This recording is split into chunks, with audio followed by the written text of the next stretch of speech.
Good evening everyone, welcome back to our channel. आज फिर हम एक नए वीडियो के साथ rapid revision series of question important in BSc nursing 5th semester के लिए लाए हैं।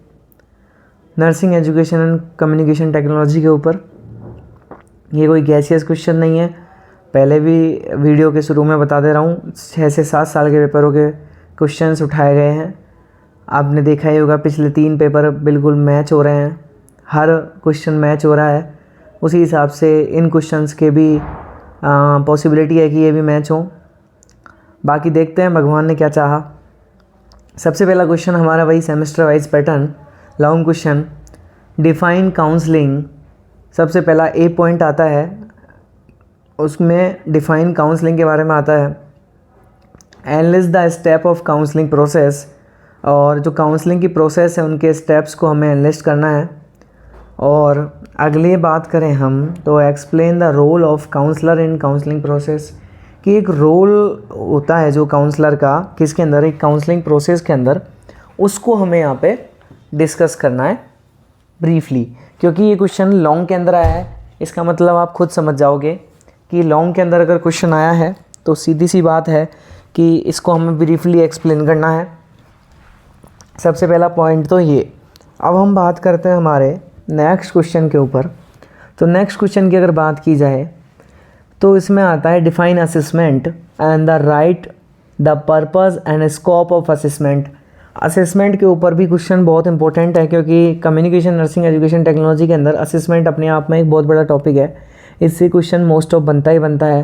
तो लॉन्ग क्वेश्चन बनने की संभावना भी इसके अंदर है कि इससे कोई क्वेश्चन बन जाए। अब बात करते हैं हम इसके अगले पॉइंट के बारे में। Right the purpose and scope of assessment and describe the criteria for selection of assessment technique and method. मतलब कि जो हमें इसके अंदर डिस्क्राइब करना है किसका, criteria for selection of assessment technique and methods के ऊपर हमें इसके बारे में बताना है। ये सारी चीज़ें हमें इसमें बतानी है। फ्रेंड्स, इसमें क्या है कि असेसमेंट के ऊपर लॉन्ग क्वेश्चन भी बन सकता है, शॉर्ट नोट्स भी आ सकता है, और असेसमेंट की सिर्फ डिफाइन करवा सकता है तो वेरी शॉर्ट नोट के अंदर भी असेसमेंट को दे देगा। और असेसमेंट से पीवाईक्यू क्वेश्चन बनने की भी चांसेस होते हैं कि पीवाईक्यू क्वेश्चन से में भी असेसमेंट के बहुत सारे ऐसे पॉइंट होते हैं कि जो पीवाईक्यू क्वेश्चन के अंदर हमें देखने को मिल जाते हैं। सही बात है। अब पकड़े हैं हम अगले तीसरे क्वेश्चन को हमारे, डिफाइन एवेल्यूएशन। एवेल्यूएशन को हमें डिफ़ाइन करना है। And prepare the philosophy of education. Education की हमें फ़िलॉसफी बतानी है। फ़िलॉसफी ऑफ एजुकेशन को हमें डिफ़ाइन करना है, प्रिपेयर करना है हमें क्या, फ़िलॉसफी ऑफ एजुकेशन। एजुकेशन की फ़िलॉसफी को हमें प्रिपेयर करना है। And prepare a lesson format for teaching learning process. जो हमें एक लेसन प्रिपेयर करना है, लेसन फॉर्मेट प्रिपेयर करना है, जिसके अंदर हम बताएंगे एक लर्निंग प्रोसेस के बारे में, टीचिंग लर्निंग प्रोसेस के बारे में हमें यहाँ बताना पड़ेगा। ठीक है जी, सही पकड़े हैं। अब हम बात करते हैं हमारे अगले क्वेश्चन के ऊपर, क्वेश्चन नंबर 4 के ऊपर, जो आता है the state of purposes of audio visual aids. Audio visual aids के बारे में मैंने पिछले वाले क्वेश्चन वीडियो में भी बताया था, और इस बारे में मैं बता रहा हूँ। ऑडियो विजुअल एड से एक ना एक लॉन्ग क्वेश्चन हमेशा बनता है, इस बार भी बनेगा, चाहे वो किसी भी मॉडिफाइड रूप में बने, चाहे किसी भी रूप में बने। और ये वाला जो क्वेश्चन है वो भी एक मॉडिफाइड तरीके से ही बनाया गया है। The state of purposes of audio visual aids. And second option है इसका, right the types of audio visual aids, कि ऑडियो विजुअल एड्स के टाइप्स के बारे में हमें यहाँ बताना है। सिंपल सी बात है। अब बात करते हैं हम अगले इसके सी पॉइंट के बारे में। तो discuss any 2 audio visual aids in details. मतलब हमें इसके अंदर 2 ऑडियो विजुअल एड्स को डिटेल्स के अंदर डिस्क्राइब करना है, ब्रीफली एक्सप्लेन करना है। सीधी सी बात इतनी है। अब बात करते हैं हम हमारे अगले क्वेश्चन के बारे में। तो अगले क्वेश्चन के ऊपर अगर हम चलते हैं तो सबसे महत्वपूर्ण क्वेश्चन, और हम आज तक जो भी पढ़ते आ रहे हैं वो टीचिंग से रिलेटेड ही है। तो डिफाइन टीचिंग, और टीचिंग जैसे क्वेश्चन को अगर कोई छोड़ कर आए तो इससे ज़्यादा बदनसीबी किसी की नहीं होगी, क्योंकि टीचिंग वाला क्वेश्चन एक जनरल क्वेश्चन है और वो आपको करना ही चाहिए मेरे हिसाब से। Write down the essential qualities of teacher. Teacher की एसेंशियल क्वालिटीज़ के बारे में हमें यहाँ बताना है। सेकंड पॉइंट, थर्ड पॉइंट आता है elaborate the types of teaching style. जो टीचिंग स्टाइल है उसको एलोबरेट करना है। यहाँ पर सीधी सी बात है कि टीचिंग की जो स्टाइल है उसको एलोबरेट करना है। अब बात करता हूँ मैं हमारे सेकंड क्वेश्चन के बारे में, जो कि अपने आप में एक शॉर्ट नोट्स आता है और शॉर्ट नोट्स बहुत इंपॉर्टेंट होते हैं। और मेरा मानना यह है कि जब कोई सब्जेक्ट ऐसा हो जो कि ऐसा लगे आपको कि ये बोरिंग सब्जेक्ट है, कि जैसे नर्सिंग एजुकेशन एंड टेक्नोलॉजी को बच्चे बोरिंग कहते हैं कि ये बहुत बोरिंग सब्जेक्ट है, मगर मेरे हिसाब से ये बोरिंग सब्जेक्ट नहीं है। ये आपके एनवायरनमेंट में चल रही जो आपके एजुकेशनल रिलेटेड सिस्टम से जो चीज़ें चल रही हैं उन्हीं से रिलेटेड है, पहली बात तो। दूसरी बात की जाए तो अब हम बात करते हैं हमारे शॉर्ट नोट्स के बारे में, क्योंकि describe the projected and non projected audio visual aids. Describe करना है किसको? प्रोजेक्टेड और non projected audio visual aids को, सीधी सी बात, पहली बात। सेकंड क्वेश्चन की अगर मैं बात की जाए तो write down the scope of educational technology. Write down करना है किसको? स्कोप ऑफ एजुकेशनल टेक्नोलॉजी को। किसको? स्कोप ऑफ एजुकेशन टेक्नोलॉजी को राइट डाउन करना है। सिंपल सी बात इतनी है, ठीक है। एजुकेशन टेक्नोलॉजी को स्कोप, जो इस एजुकेशन टेक्नोलॉजी के स्कोप्स हैं उनके बारे में हमें यहाँ बताना है। अगले पॉइंट पर अगर हम चलें तो अगले पॉइंट पर चलने से पहले मैं बताता हूँ कि एजुकेशनल टेक्नोलॉजी के स्कोप्स और उसके एम्स, प्रिंसिपल वगैरह के बारे में। अगला पॉइंट अगर मैं बात करूँ तो write down the characteristics of effective clinical teacher के बारे में बात करते हैं हम। हमारे अगले पॉइंट के ऊपर अगर हम चर्चा करें तो write down the characteristics of effective clinical teacher. Clinical teacher के इफ़ेक्टिव चीज़ों के बारे में हमें बताना है यहाँ पर, सीधी सी बात इतनी है। नेक्स्ट पॉइंट पर हम चलते हैं तो हमारे बेसिक प्रिंसिपल, मतलब कि हमारे बेसिक प्रिंसिपल्स के बारे में अगर मैं बात करूं कि basic principle in guidance and counselling. Counselling और गाइडेंस से एक ना एक क्वेश्चन ज़रूर बनेगा, चाहे वो लॉन्ग के अंदर बने चाहे वो शॉर्ट्स के अंदर बने, पर हमेशा एक ना एक क्वेश्चन बनता है, क्योंकि गाइडेंस एंड काउंसलिंग अपने आप में एक बहुत महत्वपूर्ण है। हमारे टीचरों ने हमें शुरू से यही बताया कि गाइडेंस एंड काउंसलिंग से क्वेश्चन बनता ही बनता है। अब मैं बात करता हूँ briefly explain on the impact of neutralism on education, naturalism of education, कि briefly explain the impact of naturalism in on education.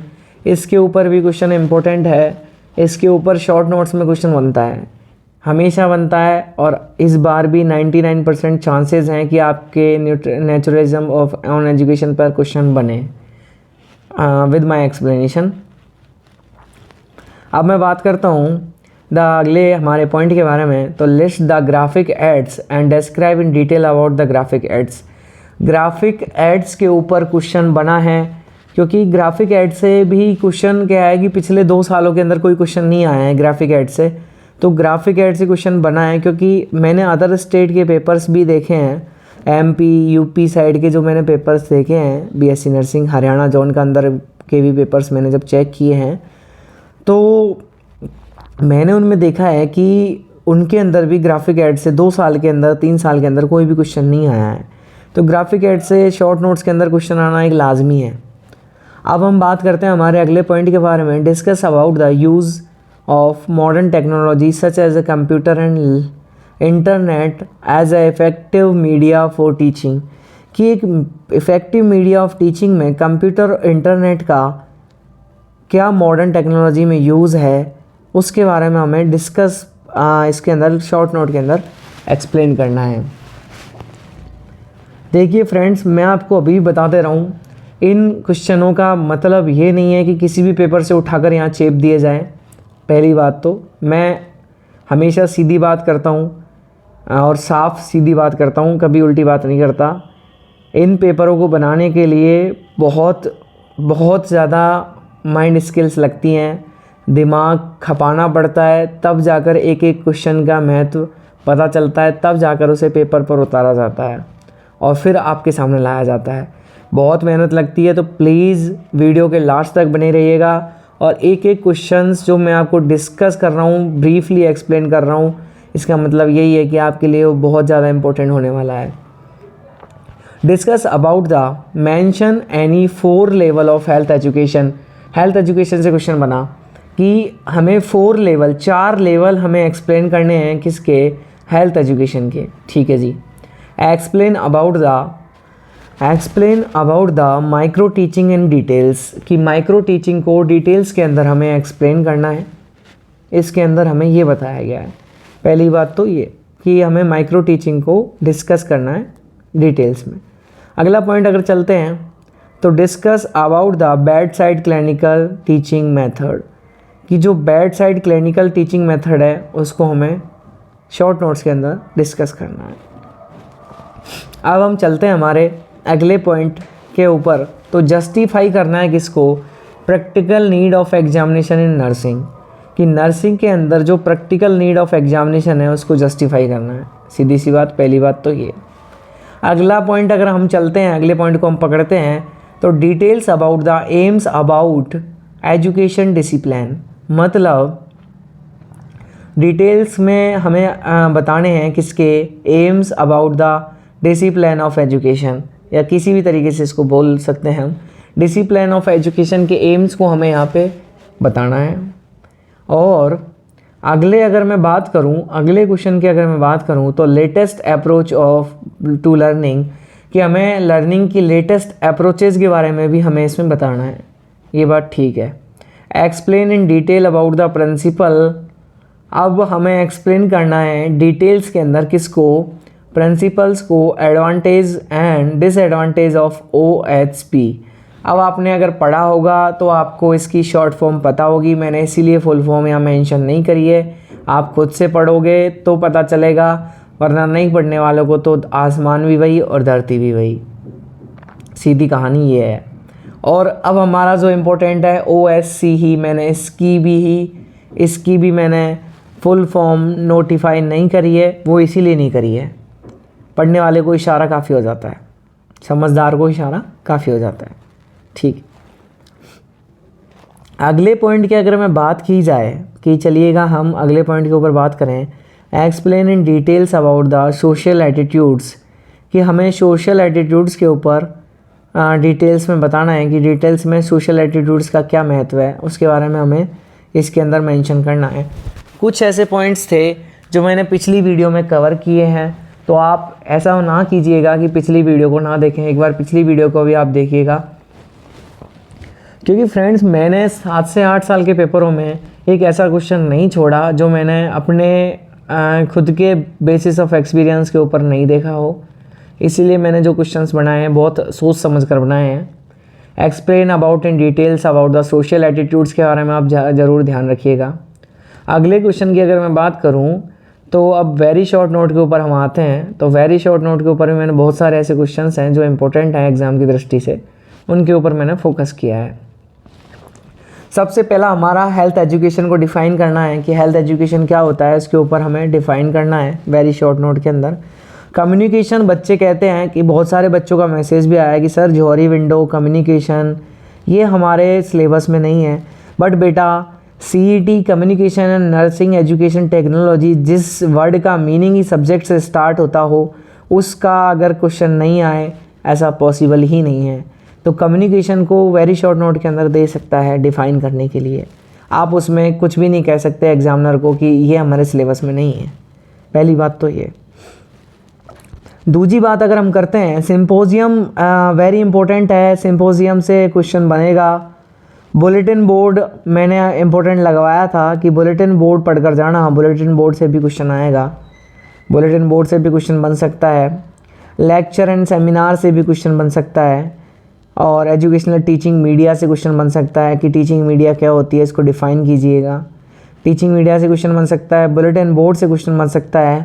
4 principle of education, education के 4 प्रिंसिपल्स के बारे में हमें यहाँ पे बताना है। तो हम ये चीज़ नहीं कह सकते कि इन चीज़ों से क्वेश्चन नहीं बनेगा। क्वेश्चन हर इम्पोर्टेंट होता है, बट एग्ज़ाम के बेसिस के ऊपर क्वेश्चन का बेस टिका होता है कि वो किस बेसिस पे एग्ज़ामिनर उन चीज़ों को पेपर के अंदर दे रहा है, क्योंकि उसने भी कुछ सोच समझकर ही पेपर बनाया होगा, बिना सोच समझकर कोई पेपर नहीं बनाता है, पहली बात तो ये। दूसरी बात, आपको जो क्वेश्चंस दिख रहे हैं जैसे लेटेस्ट अप्रोच टू लर्निंग है, ये बड़े एक नए पैटर्न लाइक क्वेश्चंस हैं। इनके आने की संभावनाएं ज़्यादा हैं। उसका भी एक रीज़न होता है, एग्ज़ामिनर हमेशा उन चीज़ों को देखता है। पहली बात तो ऐसा नहीं कह रहा मैं कि रिपीटेड क्वेश्चन रिपीट्स नहीं होते, बट इस बार क्या हुआ है, ईयरली बैच वाले बच्चों के लिए तो क्या था, ईयरली बैच वाले बच्चों का सिस्टम ये था कि उनके तो क्या था कि उनके तो कम्युनिकेशन एजुकेशन टेक्नोलॉजी थी, सिर्फ उनके बाकी चीज़ें नहीं थी। और देन अब जो सेमेस्टर वाले बच्चे हैं उनके क्या है कि नर्सिंग एजुकेशन को भी इसके अंदर इंक्लूड किया गया है। तो ये 2 सब्जेक्ट हो गए हैं, है एक ही सब्जेक्ट बट इनको मिला के 2 सब्जेक्टों का एक सार बनाया गया है। उसके अकॉर्डिंग पेपर बनेगा और पेपर बहुत इजी आ रहे हैं। तो कोई बच्चा ये कहने को लिए तो मजबूर हो ही नहीं सकता कि सर हमारे पेपर तो बहुत टफ़ है, हम तो ये क्वेश्चन छोड़कर आ गए। ऐसा कोई क्वेश्चन ही नहीं बना जो आपके लायक ना हो। आप पढ़कर गए होंगे, अगर थोड़ा भी पढ़कर गए होंगे उस क्वेश्चन को, तो मैं मस्ट गारंटेड कह सकता हूँ कि आप उनको कर सकते हो। अब हम बात करते हैं हमारे अगले पॉइंट के बारे में, ग्राफिक्स से क्वेश्चन बना है। लॉन्ग क्वेश्चन भी ग्राफिक्स से बन सकता है, पॉसिबिलिटी है कि ग्राफिक्स से क्वेश्चन बने। इंटरपर्सनल रिलेशनशिप IPR मेंटेन करने के लिए, क्योंकि किसी भी 2 व्यक्तियों के बीच में कम्युनिकेशन होगा और कम्युनिकेशन हो और IPR ना हो, ऐसा तो पॉसिबल ही नहीं है। सॉरी।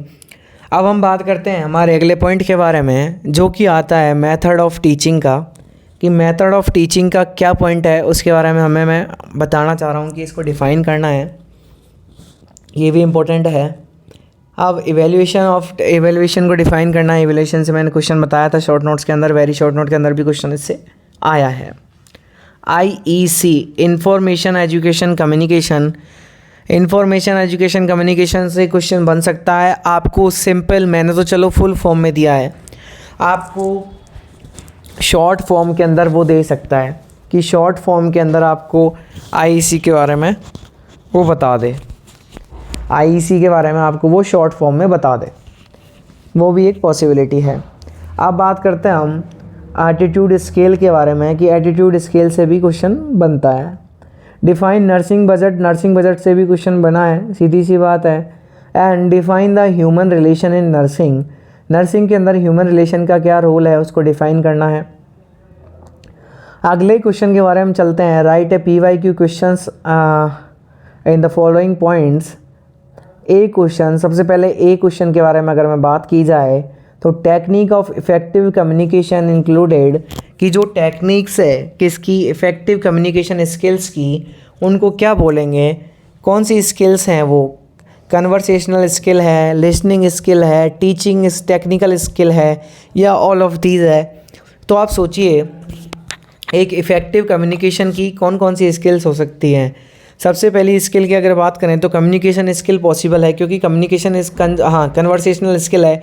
एक व्यक्ति कोई बात कहेगा, दूसरी बात वो उसको सुनेगा, उसके एवज़ में वो दूसरी बात कहेगा, तो वो कन्वर्सेशन हो रहा है आपस में, एक दूसरे की बातों को एक ले रहा है उस बात को सुनने में, दूसरा उस बात का जवाब देकर उस बात को पूरी कर रहा है, वो एक कन्वर्सेशन है। लिसनिंग स्किल है, कोई एक बंदा किसी चीज़ को कह रहा है, दूसरा बंदा सुन रहा है, तो उसको लिसनिंग स्किल बोल सकते हैं। टेक्निकल स्किल क्या है, किसी भी आसपास के कम्युनिकेशन मीडिया से रिलेटेड जो भी चीज़ें हैं वो टेक्निकल स्किल के अंदर आती हैं। तो सीधी सी बात है, सोचने की बात है कि इसमें अंदर डी ऑप्शन आएगा। Another name of interpersonal relationship, कि इंटरपर्सनल रिलेशनशिप का अनदर नेम क्या है, one way, two way, two talk, one talk, no talk, या टू वे टॉक। तो सीधी सी बात है इंटरपर्सनल रिलेशनशिप का मतलब ही ये हो गया, इंटरपर्सनल रिलेशनशिप नाम से ही स्पष्ट है, इंटरपर्सनल रिलेशनशिप, ठीक है, कि इसका मतलब क्या हो गया, टू वे टॉक हो गया। टू वे टॉक के हिसाब से क्या हो गया, इंटरपर्सनल रिलेशनशिप, ठीक है जी। इंटरपर्सनल रिलेशनशिप का मतलब आपने जान लिया कि इंटरपर्सनल रिलेशनशिप का मतलब क्या होता है, तो आप इसको जान गए। अब बात करते हैं फ्रेंड्स, पहली बात तो मैं आपको एक चीज़ अभी बता दे रहा हूँ, पिछली वीडियो में मैंने आपको बताया था कि ये जो PYQ क्वेश्चंस होते हैं ये आपके लिए बहुत ज़्यादा बेनिफिशियल्स होते हैं, फ्री के मार्क्स होते हैं, इनमें थोड़ा सा दिमाग लगाना पड़ता है बस, जस्ट आप अगर इसको लास्ट एग्ज़ाम के जब लास्ट टाइम कुछ बच रहा हो 10-15 मिनट, उसमें भी अगर आप करते हो तो थोड़ा थोड़ा सोच कर भी अगर इन क्वेश्चंस को आप सॉल्व करने बैठते हो तो आपके क्वेश्चंस बहुत अच्छे से क्लियर हो जाते हैं और एक भी क्वेश्चन गलत होने के चांसेस नहीं होते। क्योंकि जो नंबर फ्री के होते हैं, 13 नंबर का क्वेश्चन होता है, तो आप खुद समझ जाइए फ्री के नंबर्स हैं, तो फ्री के नंबर के हिसाब से आपको खुद को सोचना चाहिए कि एक भी आपका PYQ क्वेश्चन गलत ना हो। क्योंकि बहुत सारे बच्चे ऐसे हैं कि जो बेचारे इन PYQ के ऊपर ही डिपेंड होकर जाते हैं, क्योंकि वो थ्योरी में कम मार्क्स ला पाते हैं बट वो PYQ के ऊपर डिपेंड होकर जाते हैं तो वो पास आउट हो जाते हैं। बहुत सारे बच्चे ऐसे होते हैं कि जो PYQ गलत करके आ जाते हैं, उनके थ्योरी में अच्छे नंबर आ रहे होते हैं बट PYQ की वजह से उनके बैक लग जाती है। तो बिल्कुल ऐसा मत कीजिएगा फ्रेंड्स कि जिससे आपको कोई भी इससे रिलेटेड कोई हानि हो। आप एक एक PYQ को ध्यान से पढ़कर कीजिएगा। मैं गारंटी से श्योर कह रहा हूँ, अगर आप सोच समझ कर आंसर दोगे किसी भी PYQ का तो आपका PYQ गलत होने का कोई चांसेस ही नहीं है। अब आप खुद देख लीजिए, 2 PYQ हैं, इनमें से आपको कितना सोचना पड़ रहा है? आपको कुछ भी सोचना नहीं पड़ रहा। क्वेश्चन खुद जवाब दे रहा है आंसर का कि ये आंसर इसका ये होगा, बिकॉज उसका रीज़न है। उसके रीज़न का पीछे क्या है? इफ़ेक्टिव कम्युनिकेशन है। इंक्लूड करता है किसको? सारी स्किल्स को इंक्लूड करता है। सीधी सी बात है, सोचने वाली बात है तो कि इफ़ेक्टिव कम्युनिकेशन है, सारी स्किल्स को इंक्लूड कर रहा है। तो इस हिसाब से आप इन क्वेश्चंस को कर सकते हैं। अगले अगर हम क्वेश्चंस के बारे में बात करें तो medium of giving information as a known medium of giving information. Medium कौन सी इंफॉर्मेशन देता है? सेंडर, मैसेज, चैनल और फीडबैक। अगर आपने कम्युनिकेशन पढ़ा हो, कम्युनिकेशन आपने अगर अच्छी तरीके से पढ़ा है तो मैं गारंटीड से श्योर कह सकता हूँ कि आप इस क्वेश्चन का आंसर अच्छे से दे पाओगे। इसमें कोई लाजमी नहीं है कि इस क्वेश्चन का आंसर आप नहीं दे पाओगे। मीडियम क्या है? मीडियम क्या देता है? इन्फॉर्मेशन, किस चीज़ की इन्फॉर्मेशन देता है? किसको इन्फॉर्मेशन देता है? सेंडर, मैसेज, चैनल और फीडबैक। सीधी सी बात है, सोचने वाली बात है। Which of the theory directly related to behaviour change. ऐसी कौन सी थ्योरी है जो डायरेक्टली रिलेट करती है किससे? बिहेवियर चेंज से।